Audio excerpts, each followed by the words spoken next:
much debate question. The fact remains, however, that enough people believed Brendan's tales that other adventurers were induced to attempt to duplicate the journey themselves. By the 10th century, the Irish Culdee monks were playing a cat and mouse game with the Northmen. The lonely monasteries were subject to repeated Norse attacks. Some of the monks fled to Iceland to escape the Viking raids on Ireland. These men were totally familiar with Brendan's Blessed Isles legend.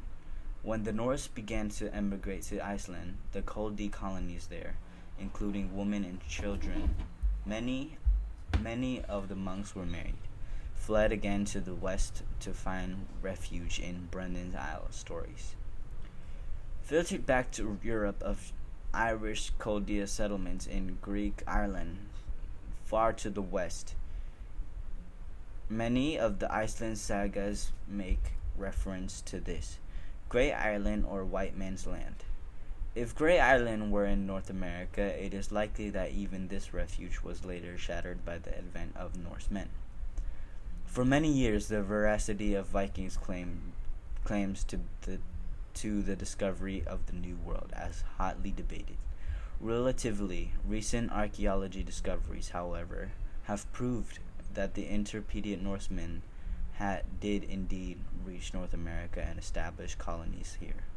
From the 8th century on, the Norse were moving westward from Scandinavia.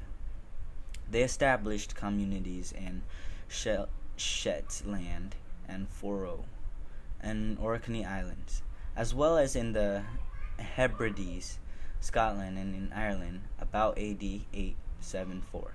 These Norsemen reached Iceland and established a colony.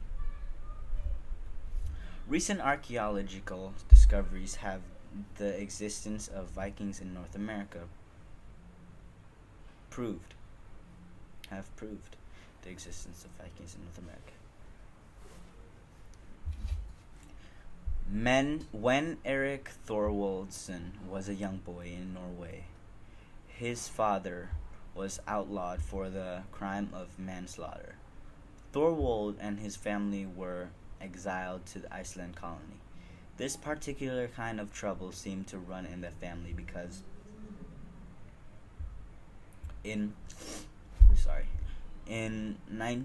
982, Eric was charged with the same crime and received a similar sentence of exile for a period of 3 years. Eric, known as the Red, fled to Greenland after his sentence had been served. Eric the Red returned to Iceland and recruited colonists to go back to Greenland with him, and who gave the Icebound Island its ironic name, Greenland. By reaching Greenland, the Norsemen had entered the Western Hemisphere. Eric was the first European who can be positively said to have crossed the Atlantic Ocean. Sorry, my eyes are hurting.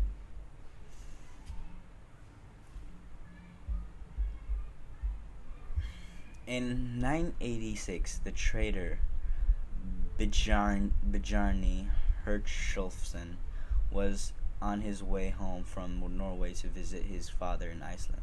When Bjarni arrived home, he discovered that his father had been among those who had gone with Eric the Red to Greenland settlement.